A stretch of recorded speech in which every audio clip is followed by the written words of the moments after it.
आवेदन फॉर्म भरना शुरू करते हैं तो दोस्तों इसके लिए सबसे पहले आपको अपनी एसएसओ आईडी में लॉगिन करना पड़ेगा। जी हां, आपको कहीं दूसरी जगह जाने की आवश्यकता नहीं है, ई मित्र पर आपको जाने की आवश्यकता नहीं है। ये आवेदन आप अपनी एसएसओ आईडी से बिल्कुल फ्री में कर सकते हो, बशर्ते आपके पास अपनी खुद की एक एसएसओ आईडी होनी चाहिए। अगर आपके परिवार की एसएसओ आईडी है तो उससे भी आप आवेदन है वो कर सकते हैं। करना क्या है, सबसे पहले तो आपको एसएसओ आईडी में लॉगिन करना है। और लॉगिन करने के लिए देखिए आपको गूगल पे जाके लिखना है एसएसओ आईडी। इस तरह से आपको एसएसओ आईडी लिखना है तो देखिए आपके सामने एसएसओ आईडी की ऑफिशियल वेबसाइट आ जाएगी। इस लिंक पे आपको क्लिक करना है तो इस तरह से लॉगिन पेज है वो ओपन हो जाएगा। अब यहां पर आने के बाद आपको सबसे पहले एसएसओ आईडी डालनी है, पासवर्ड डालना है, ये नंबर दिया गया है इस बॉक्स में डालना है, फिर आपको यहां पे लॉगिन पे क्लिक करना है। अब जैसे आप लॉगिन पे क्लिक करोगे तो इस तरह से आप अपनी एसएसओ आईडी में लॉगिन हो जाओगे। इस तरह का इंटरफेस आपको दिखाई देगा। यदि आपने पहले अपनी एसएसओ आईडी में कोई भी एप्लीकेशन को यूज किया है या काम में ली है तो जो जो आपने यूज की है वो एप्लीकेशन आपको यहां पे दिखाई देगी। अगर आपको शुरुआत में इस तरह का इंटरफेस आपको नहीं दिखाई दे रहा है तो देखिए फिर आपको इस तरह का इंटरफेस दिखाई देगा, जहां पे देखिए काफी सारी एप्लीकेशन है आपको नजर आएंगी। यहां पे एक एप्लीकेशन आपको ढूंढना है जिसका नाम है SJE-SMS, जो कि मेरे केस में आप देख सकते हैं यहां पे 2 नंबर पे शो रखा है। हो सकता है कि आपके केस में ये 2 नंबर पर नहीं मिले तो फिर अल्फाबेट के हिसाब से आपको यहां पे ABCD के हिसाब से है, S के ऊपर जाके ढूंढना है। यहां पे SJMS वाली जो एप्लीकेशन है इस पर आपको यहां पे क्लिक करना है। अब देखिए दोस्तों इनकी 2 एप्लीकेशन है। यहाँ पे देखिए एक तो यहाँ पे SJED ओल्ड ऐप है, ओल्ड वाली पे आपको क्लिक नहीं करना है, आपको SJMS SMS वाली के ऊपर है क्लिक करना है। लेकिन आवेदन फॉर्म भरने से पहले एक जानकारी आपको देना चाहूंगा। देखिए आपकी एसएसओ आईडी के साथ आपका जो जन आधार कार्ड है वो लिंक होना चाहिए, तभी आप इसके लिए आवेदन है वो कर सकते हैं। चलिए आवेदन करना शुरू करते हैं। आपको इस एप्लीकेशन पे क्लिक करना है। जैसे आप इस पे क्लिक करोगे तो आपकी जो एसएसओ आईडी है वो SJMS के पोर्टल पे रीडायरेक्ट हो जाएगी और उसके बाद आपको कुछ इस तरह का इंटरफेस है यहाँ पे दिखाई देगा, जहां पर आपको काफी सारे ऑप्शन नजर आएंगे। यहां पे आपको एक ऑप्शन है वो देखने को मिलेगा, ये वाला ऑप्शन है जिसका नाम है HSMS हॉस्टल वाला। ठीक है, आपको इस पे है वो क्लिक करना है। अब जैसे आप इस पे क्लिक करोगे तो देखिए सबसे पहले यदि आप पहली बार इसके अंदर आवेदन करने जा रहे हो तो यहां पे देखिए आपकी एसएसओ आईडी है, इसके साथ आपको मैपिंग करनी पड़ेगी। अगर आप यहां रिन्यू के लिए आवेदन कर रहे हो तो डायरेक्ट है आप पोर्टल पे फिर से चले जाओगे। अगर आप पहली बार यूज कर रहे हो तो यहां पे आपको न्यू यूजर का ऑप्शन मिलेगा, इस पर आपको यहां पे क्लिक करना है। अब जैसे आप इस पे क्लिक करोगे तो देखिए सबसे पहले आपकी प्रोफाइल कुछ इस तरह से आपको यहां पे दिखाई देगी। ये वही प्रोफाइल है जो आपके जन आधार कार्ड में आपकी डिटेल है, यानी यहां पे जो डाटा आया है आपके जन आधार कार्ड से ऑटोमेटिक उठ के आया है, क्योंकि हमारी एसएसओ आईडी के साथ हमारा जन आधार कार्ड है वो लिंक है, इसलिए आ गया। अगर आपकी ये प्रोफाइल नहीं आती है तो इसका मतलब ये है कि जन आधार कार्ड है वो आपकी एसएसओ आईडी के साथ लिंक नहीं है। अब यहां पर आने के बाद देखिए सबसे पहले घर का जो मुखिया होता है उसकी बेसिक डिटेल आपको यहां पे कुछ नजर आती है। ठीक है, अब यहां पे जानकारी आपको देना चाहूंगा। देखिए सबसे पहले आपको यहां पे अपना जो जन आधार है उसको वेरीफाई करना पड़ेगा और वेरीफाई करने के लिए मेंबर डिटेल वाले ऑप्शन पे आपको यहां पे क्लिक करना है। अब जैसे आप इस पे क्लिक करते हो, क्लिक करने के बाद आपके जन आधार कार्ड में जितने भी मेंबर हैं उनकी लिस्ट आपको दिखाई देगी। अब जो भी कैंडिडेट है फ्री हॉस्टल के लिए आवेदन करना चाहता है उस कैंडिडेट को आपको यहां पे सिलेक्ट करना है। मैंने फॉर एग्जांपल मान लीजिए मैंने इस कैंडिडेट को सिलेक्ट कर लिया। ठीक है, उसके बाद आपको यहां पे देखिए वेरीफाई का ऑप्शन है, इस पर आपको यहां पे क्लिक करना है। तो यहां पे देखिए कैंडिडेट है वो वेरीफाई हो जाएगा, यहां पे लिखा हुआ Jan Aadhaar number has been verified. ठीक है, इसके बाद आपको यहां पे आधार नंबर है वो वेरीफाई करने। अब जो भी आपने यहां पे मेंबर को सिलेक्ट किया ना उसके आधार नंबर ऑटोमेटिक यहां पे आ जाएंगे। अगर ये नहीं आते हैं तो इसका मतलब ये है कि जन आधार में आपका आधार नंबर है वो अपडेट नहीं है, पहले उसे अपडेट करवा लीजिएगा। तो यहां पे आपको आधार है वो वेरीफाई करना है, इस पे आपको क्लिक करना है। तो यहां पे देखिए आपका आधार नंबर है वो भी यहां पे देखिए इस तरह से वेरीफाई हो जाता है। ठीक है, इसके बाद कुछ नहीं करना है, सभी डाटा है ऑटोमेटिक यहां पे आ जाता है। यहां पे आपकी जो तहसील है आपको यहां पे सिलेक्ट करना है। इसके बाद आपका जो भी गांव है यहां से उसको सिलेक्ट कर लेना है। ठीक है, आराम से ढूंढना है जहां पर भी आपका गांव लगता है। और उसके बाद यहाँ पे देखिए आपका जो पोस्ट ऑफिस कौन सा है वो आपको यहाँ पे लिखना है और आपका शहर कौन सा है वो आपको यहाँ पे लिखना है। यहाँ पे देखिए आपको एक चेक बॉक्स मिलेगा, इस पर आपको यहाँ पे टिक लगा देना है और फिर सबमिट रजिस्ट्रेशन फॉर्म वाले पे क्लिक आपको करना है। अब जैसे आप इस पे क्लिक करोगे तो आपकी जो प्रोफाइल है वो अपडेट हो जाएगी। देखिए अभी तक हमने प्रोफाइल को अपडेट किया है, आवेदन फॉर्म भरना अभी भी शुरू नहीं हुआ है। ठीक है, अब जैसे हमने प्रोफाइल यहाँ पे अपडेट कर दी, देखिए इस तरह का इंटरफेस आपको यहाँ पे वो दिखाई देता है। ठीक है, अब यहाँ पे देखिए लेफ्ट साइड में आपको कई ऑप्शन नजर आते हैं और यहाँ पे देखिए लिस्ट ऑफ स्कीम्स, आपको इस वाले ऑप्शन पे क्लिक करना है। अब जैसे आप इस पे क्लिक करोगे तो यहां पे देखिए आपके सामने शायद हो सकता है कि इस प्रकार का एक मैसेज है वो आ जाए कि you have not yet completed your profile, यानी आपने अभी तक आपकी प्रोफाइल को सही तरीके से है वो अपडेट नहीं किया है, क्योंकि उसके अंदर हो सकता है कि शायद आपने अपने एजुकेशन की इंफॉर्मेशन नहीं दी हो या फिर अन्य इंफॉर्मेशन नहीं दी हो। तो सबसे पहले तो आपको अपनी प्रोफाइल सही तरीके से वो अपडेट करना है, ठीक है। ये केवल मैंने आपको दिखाने के लिए किया है। और प्रोफाइल अपडेट करने के लिए यहां पे देखिए आपको ऑप्शन मिल जाता है माय प्रोफाइल। इस वाले ऑप्शन पे आपको यहां पे क्लिक करना है। जैसे आप इस पे क्लिक करते हो तो यहां पे देखिए कैंडिडेट की प्रोफाइल कुछ इस तरह से ओपन हो जाती है। यहां पे जो भी सूचना चाहिए गई है वो एक एक करके सही तरीके से आपको यहां पे फीड करना है। इस प्रोफाइल में जो भी आपकी जानकारी मांगी गई है उसे सही सही आपको यहाँ पे भरना है, ठीक है। कुछ बेसिक जानकारी आ जाएंगे। एक बार फिर से आपको यहाँ पे देखिए मेंबर है वो सिलेक्ट करना है, जन आधार वेरीफाई करना है, ठीक है ना, अपना एड्रेस भरना है, अपना जाति प्रमाण पत्र अपलोड करना है, मूल निवास प्रमाण पत्र है वो भी आपको यहाँ पे अपलोड करना है। एक एक डिटेल है, बेसिक जी जानकारी है, आराम से भर दीजिएगा, बैंक की डिटेल। इसके बाद आपको अपडेट प्रोफाइल वाले ऑप्शन पे क्लिक करना है। तो ऐसे में आपकी जो प्रोफाइल अपडेट हो जाएगी, इस तरह का देखिए आपके सामने मैसेज आ जाएगा, ठीक है।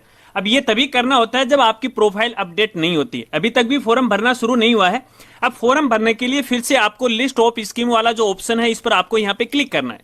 जैसे आप इस पे क्लिक करोगे तो देखिए आपके सामने यहाँ पे स्कीम के है ऑप्शन आ जाएंगे, ठीक है। हालांकि देखिए मेरे केस के अंदर फिलहाल यहाँ पे दो ही ऑप्शन आ रखे हैं, ठीक है। पहला है hostel government and aided scheme जो कि कॉलेज लेवल का है, और दूसरा यहाँ पे देखिए RREIS का है, ठीक है। ये है स्कूल लेवल के लिए। यदि आप स्कूल लेवल के लिए या आवासीय स्कूल के लिए आवेदन करना चाहते हो तो आपको नीचे वाले ऑप्शन के आगे यहाँ पे अप्लाई का ऑप्शन दे रखा है, इस पर आपको यहाँ पे क्लिक करना है। यदि आप कॉलेज लेवल के लिए हॉस्टल के लिए आवेदन करना चाहते हो तो आपको ऊपर वाले ऑप्शन पे क्लिक करना है।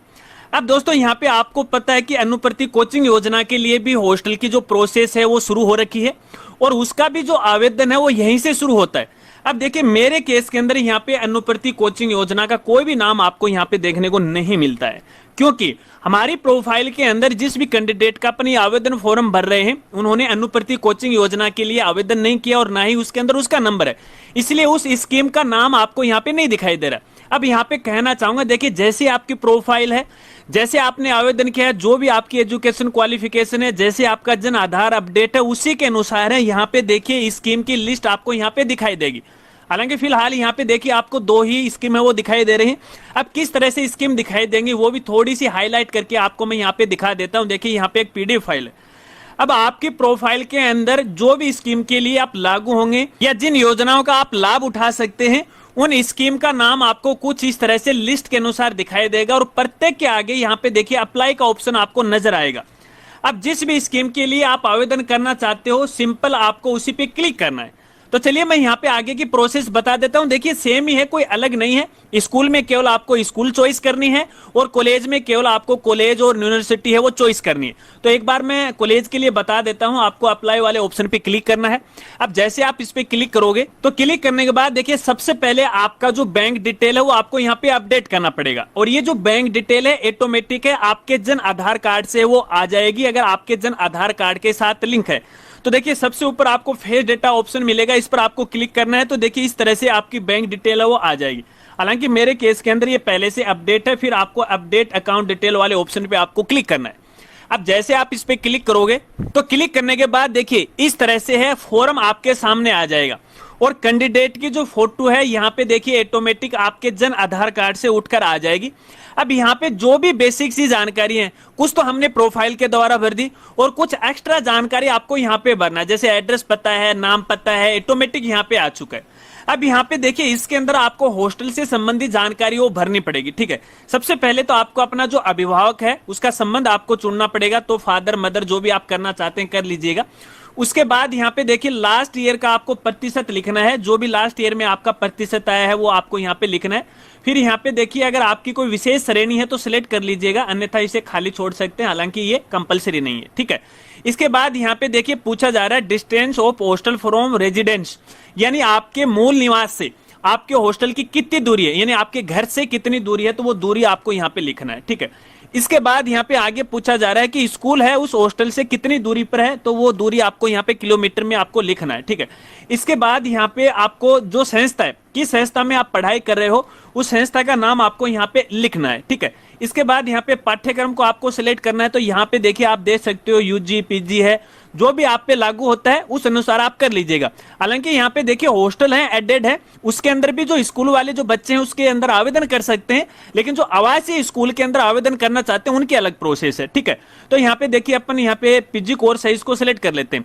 ठीक है, जैसे हमने यहाँ पे पीजी कोर्स को सिलेक्ट किया और उसके बाद यहाँ पे देखिए संबंधित जो यूनिवर्सिटी है उसको आपको सिलेक्ट करना पड़ेगा कि आप कौन सी यूनिवर्सिटी में फिलहाल यहाँ पे पढ़ रहे हैं। जो भी यूनिवर्सिटी है आपको यहाँ पे है सिलेक्ट है वो कर लेना है। ठीक है, इसके बाद यहाँ पे देखिए यदि आपकी जाति की उपश्रेणी है तो सिलेक्ट कर लीजिएगा, नहीं है तो यहाँ पे देखिए खाली आएगा। ठीक है, इसके बाद यहाँ पे आपको डिस्ट्रिक्ट सिलेक्ट करना है, जिस डिस्ट्रिक्ट में आपकी कॉलेज है या यूनिवर्सिटी है उसको आपको यहाँ से सिलेक्ट कर लेना है। चलिए मैंने ये डिस्ट्रिक्ट को सिलेक्ट कर लिया और इसके बाद यहाँ पे देखिए हॉस्टल का नाम आपसे पूछा जा रहा है, यहाँ पे आपको प्रायोरिटी देनी है, first number, second number, third number पे, इस तरह से। तो यहाँ पे आपको सिलेक्ट करना है, तो देखिए ये ऑटोमेटिक है, उसकी लिस्ट आ जाती है। ठीक है, इसके बाद आपको दूसरी प्रायोरिटी सिलेक्ट करनी है, तो यहाँ पे देखिए सेम आ रखा है, अगर ये सेम रहेगा तो देखिए बता देगा कि ये सेम है, तो अपन यहाँ पे एक ही सिलेक्ट कर सकते हैं। इसके बाद आपको सेव एंड नेक्स्ट पे क्लिक करना है। तो उसके बाद आपका जो इनकम सर्टिफिकेट है आपको यहाँ पे देखिए अपलोड है वो करना पड़ेगा। यहाँ पे देखिए, तो अपलोड करने के लिए आपको चॉइस फाइल पे क्लिक करना है और जहां पर भी आपका डॉक्यूमेंट है सिलेक्ट कर लीजिएगा, तो आपका डॉक्यूमेंट यहाँ पे अपलोड हो जाएगा। सिलेक्ट करने के बाद अपलोड वाले ऑप्शन पे आपको क्लिक करना है, यहाँ पे दिखाई देगा। ठीक है, इसके बाद कुछ बेसिक सी जानकारी है, ये सुनो में आपको जवाब देना है। उसके बाद लास्ट ईयर की मार्कशीट है आपको यहाँ पे अपलोड करना है। ठीक है, और उसके बाद लास्ट में देखिए आपको आई एग्री वाले ऑप्शन पे क्लिक करना है और सबमिट पे क्लिक करना है। अब जैसे आप सबमिट पे क्लिक करोगे तो आपका फॉर्म है वो भर जाएगा। हालांकि फिलहाल मैं यहाँ पे सबमिट करके आपको नहीं दिखा रहा हूँ, बस इतनी ही प्रोसेस आपको करनी है। ठीक है, चलिए इसके बाद यहाँ पे जो आवासीय स्कूल हैं उनके लिए कैसे आवेदन करते हैं, तो मैं एक बार फिर से लिस्ट ऑफ स्कीम वाले ऑप्शन पे क्लिक करता हूँ। उसके बाद इस तरह से आपको यहाँ स्कीम दिखाई देती है। अब की बार आपको यहाँ पे RREIS वाले ऑप्शन पे आपको क्लिक करना है या अप्लाई पे आपको क्लिक करना है। अब जैसे आप इस पे क्लिक करोगे तो क्लिक करने के बाद देखिए फिर से आपको अपनी बैंक डिटेल है एक बार आपको अपडेट करनी पड़ेगी, और अपडेट करने के बाद फिर से देखिए फॉर्म है वो ओपन हो जाएगा और अपनी कुछ बेसिक सी जानकारी आपको पहले की तरह वो दिखाई देंगे। फिर इससे आपको यहाँ पे देखिए अभिभावक से आपको संबंध है वो सिलेक्ट करना है, आपकी उपजाति है तो आपको सिलेक्ट कर लीजिएगा, अदर कर लीजिएगा। ठीक है, इसके बाद यदि आपकी कोई विशेष श्रेणी है तो सिलेक्ट कर लीजिएगा, अन्यथा खाली छोड़ दीजिएगा। इसके बाद यहाँ पे लास्ट ईयर में कितने प्रतिशत थे वो प्रतिशत आपको यहाँ पे लिखना है। इसके बाद आपको यहाँ पे एडिशनल इन्फॉर्मेशन देनी है। ठीक है, एक तो लास्ट स्कूल का नाम आपको यहाँ पे देना है, जो भी स्कूल है उस स्कूल का नाम आप यहाँ पे लिख दीजिएगा। ठीक है, उसके बाद पिछली क्लास कौन सी थी वो आपको यहाँ पे सिलेक्ट करना है, जैसे मैं 11th को सिलेक्ट कर रहा हूँ। और इसके बाद यहाँ पे देखिए फिलहाल कौन सी क्लास के लिए आप आवेदन करने जा रहे हो वो क्लास आपको यहाँ पे सिलेक्ट है वो करनी है। तो चलिए मैं 12th क्लास को सिलेक्ट कर लेता हूँ, आप अपनी आवश्यकता के अनुसार कर लीजिएगा। यदि आप 11th और 12th को सिलेक्ट करते हो तो यहाँ पे देखिए कोर्स का नाम आपसे पूछा जाएगा। अगर आप यहाँ पे 10th तक करते हो तो कोई कोर्स का नाम आपसे नहीं पूछा जाएगा। तो मैं यहाँ पे देखिए मैथ या बायो को सिलेक्ट है वो कर लेता हूँ। ठीक है, उसके बाद यहाँ पे देखिए स्कूल की जो प्रायोरिटी है, प्राथमिकता आपको यहाँ पे देनी। अब आपके एरिया के हिसाब से जो भी यहाँ पे आवासीय हॉस्टल हैं या आवासीय स्कूल हैं उन स्कूल को आपको यहाँ पे सिलेक्ट करना है। संबंधित लिस्ट है आपके जिले के अनुसार है, आपको यहाँ पे सिलेक्ट है वो कर लेना, जैसे मैं इसको सिलेक्ट कर लिया। ठीक है, उसके बाद दूसरी प्रायोरिटी देनी है, यदि एक से अधिक है तो अपनी आवश्यकता के अनुसार सिलेक्ट है वो कर लीजिएगा। ठीक है, इसके बाद आपको सेव एंड नेक्स्ट पे क्लिक करना है। जैसे आप इस पे क्लिक करोगे तो फिर से आपको देखिए अपना इनकम सर्टिफिकेट है वो यहाँ पे आपको अपलोड करना है। इसके बाद यहाँ पे देखिए लास्ट ईयर की जो मार्कशीट है वो आपको यहाँ पे अपलोड करना है और लास्ट में आपको यहाँ पे सबमिट पे क्लिक कर देना है। मैं फिलहाल भी सबमिट नहीं कर रहा हूँ क्योंकि आपकी जानकारी के लिए वीडियो बना रहा हूँ, आपकी सहायता के लिए, आगे भी मुझे वीडियो बनाने, तो इस बात को आपको खास तौर पे ध्यान रखना है।